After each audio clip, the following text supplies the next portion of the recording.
What is an NFT? It is a non-fungible token. Now let's make it simple.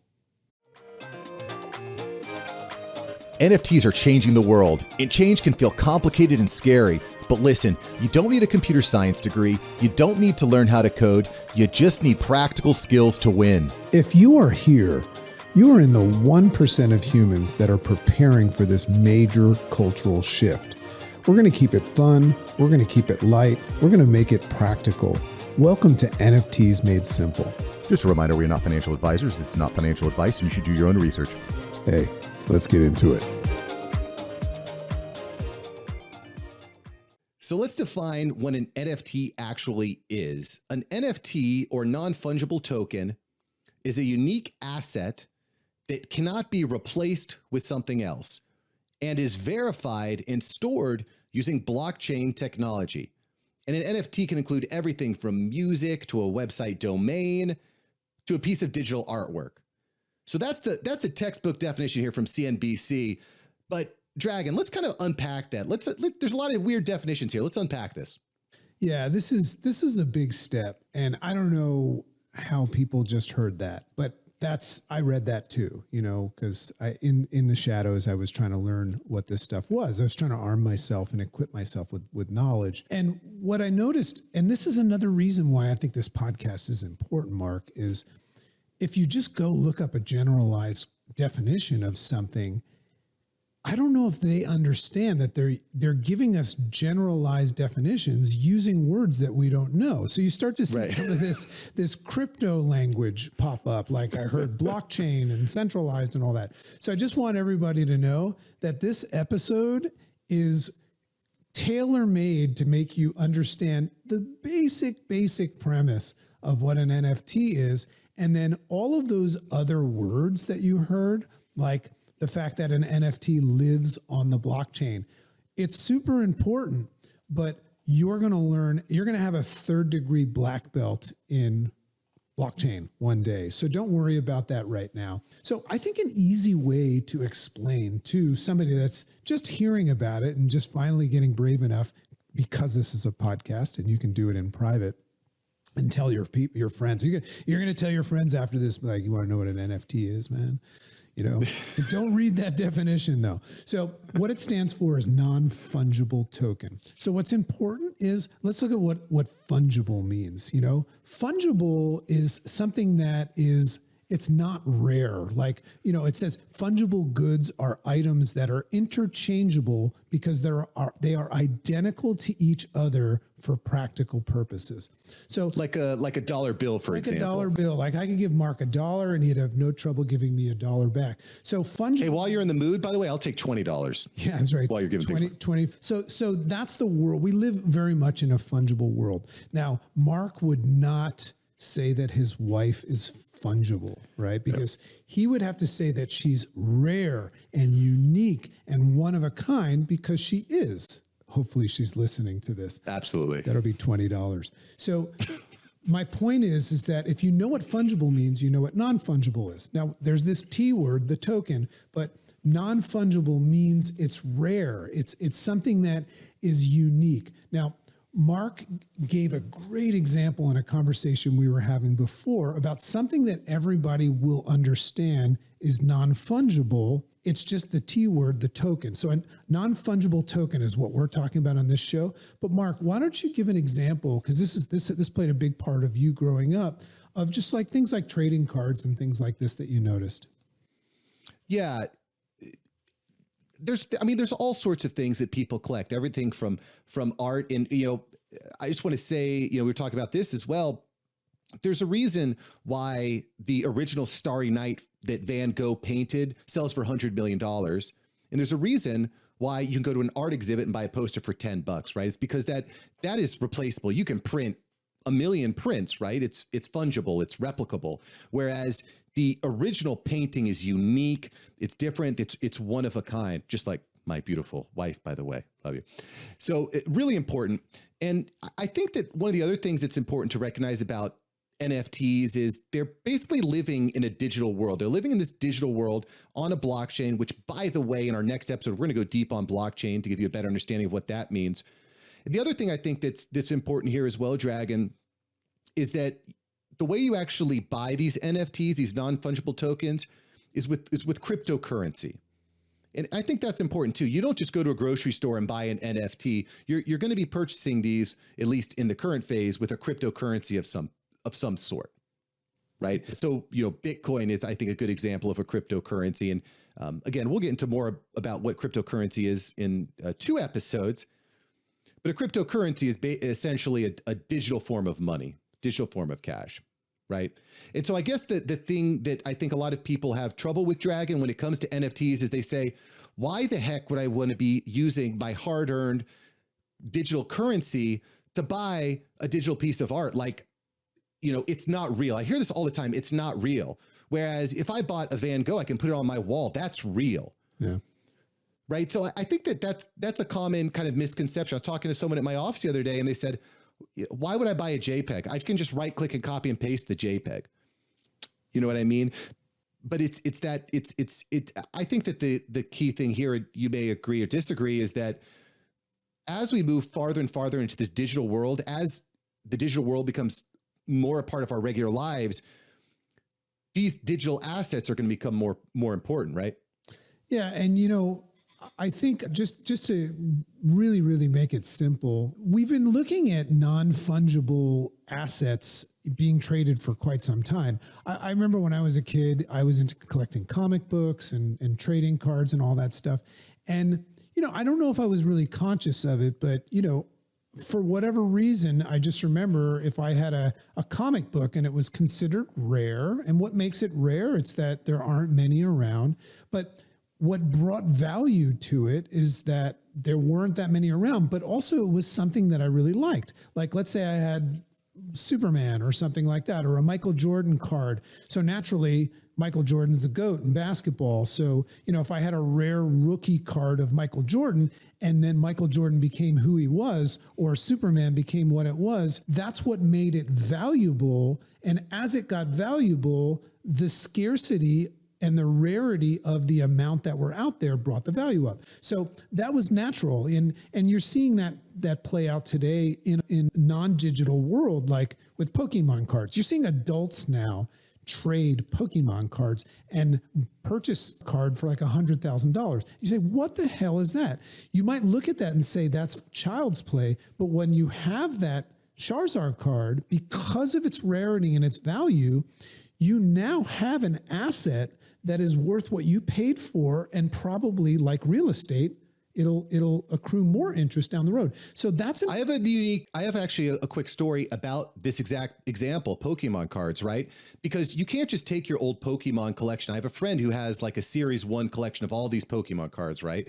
And you can't just put that on eBay and sell it. You have to get it graded. You have to send it to a company like PSA to certify that it is actually authentic. It is actually the real deal. And that's something that inherent to NFTs is not necessary, because the NFT itself proves that it's authentic and real. Yeah. It's and in the digital world, because we're going to get into non-fungible tokens. Right now, I'm just talking about non-fungible things and why they have value. In the digital world, they talk about the fact that when you create an NFT and you go through the process of what's called minting, and we'll get into that in another time, it gives that asset, that digital asset, a unique identifier to do what Mark was just saying. So back to my point, if I have a trading card or I have a Jackson Pollock or something like that, I can go to, a trade show or a collector's, gathering and sell this thing, but you can be damn sure that somebody or some entity is going to have to authenticate it. So you'll notice that in that world, you don't want to get duped and get a fake, because we live in a world where there's a lot of fraud going on.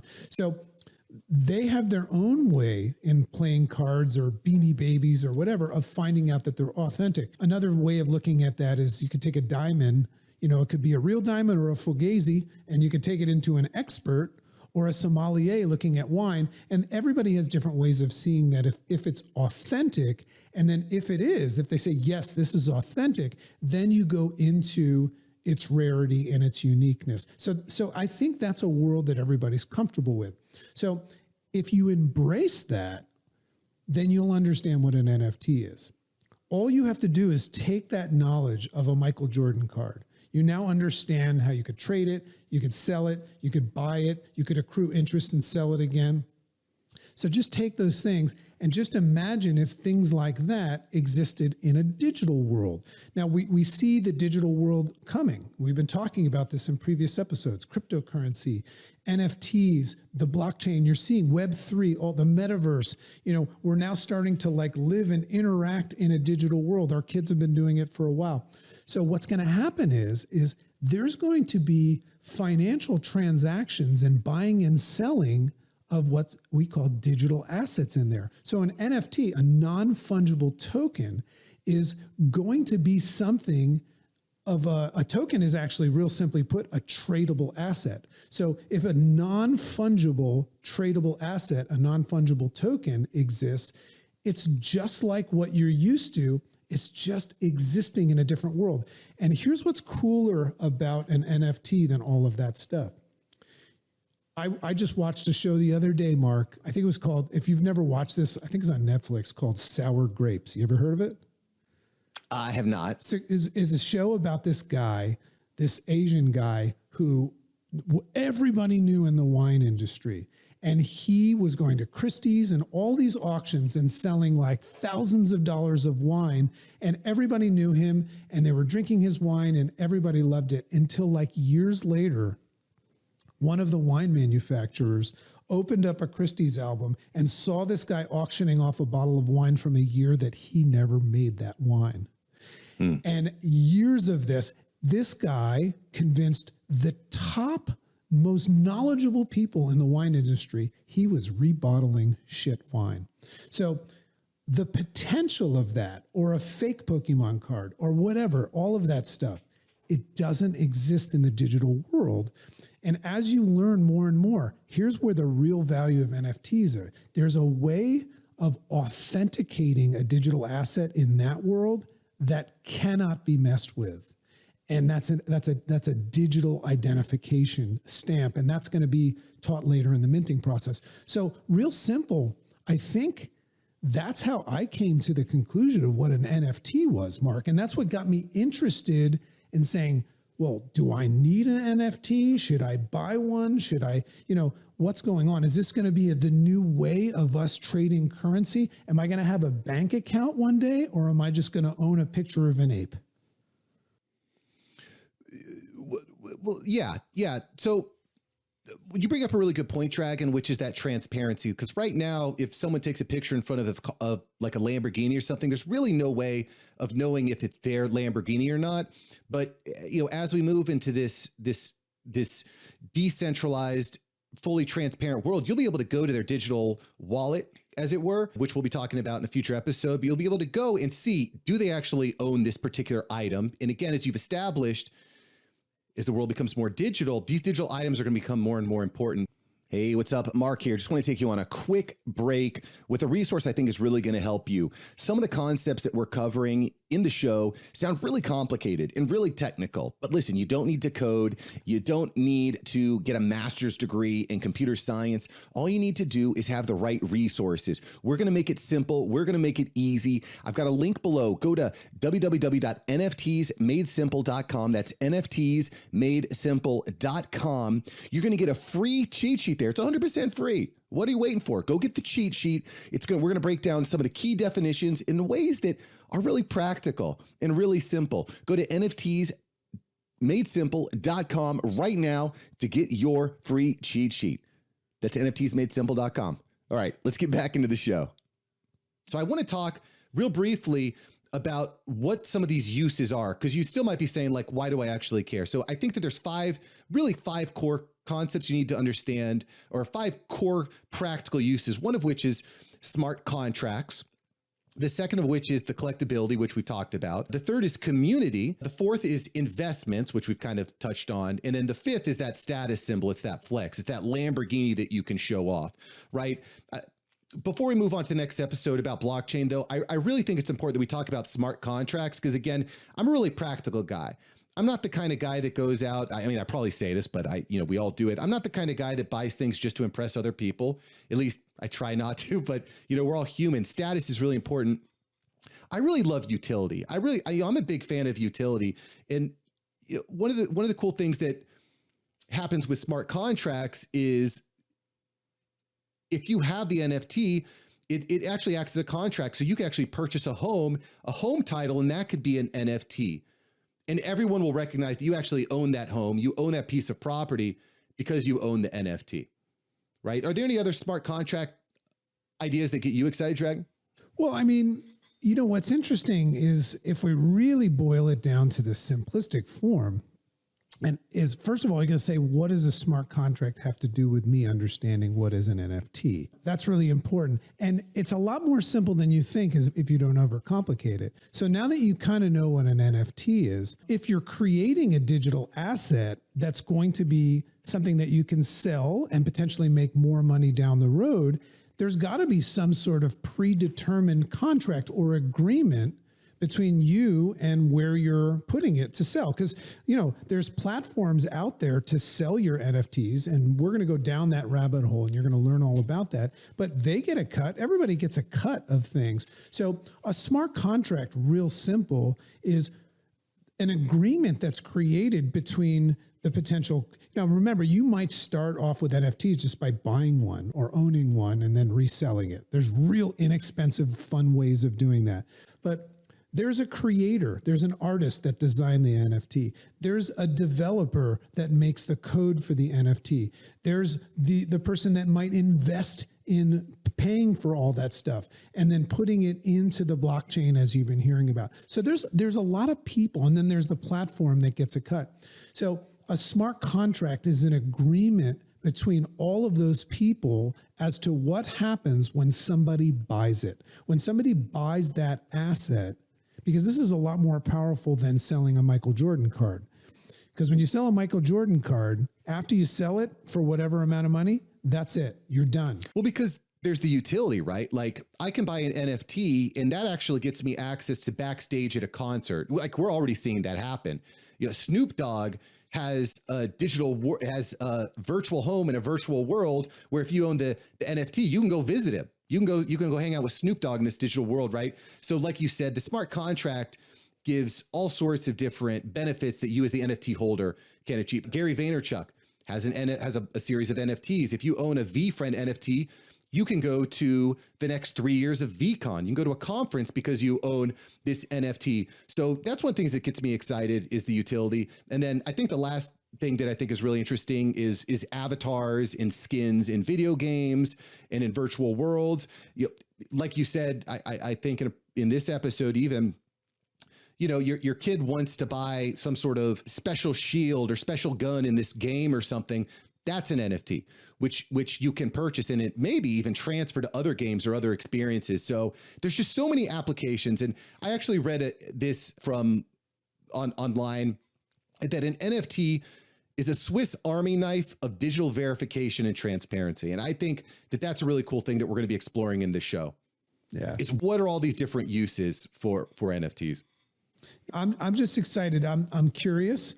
I'm excited, but I'm very much aware that this is a big deal. And the way and one of the things that I can tell you about Mark and I is that and especially if our wives are listening, we're not going to just dump everything into this thing until we know. So that's what this podcast is about, is learning. We hope that you understand the basic premise of what an NFT is, but we hope that you also identify that there's other things that are involved in getting involved in it. So that's what we're gonna take you on this journey with us, but very, very excited about all this. Yeah, so let's get into the next episode where we're going to talk about what a blockchain is, because that's a core fundamental as well. Let's get into it.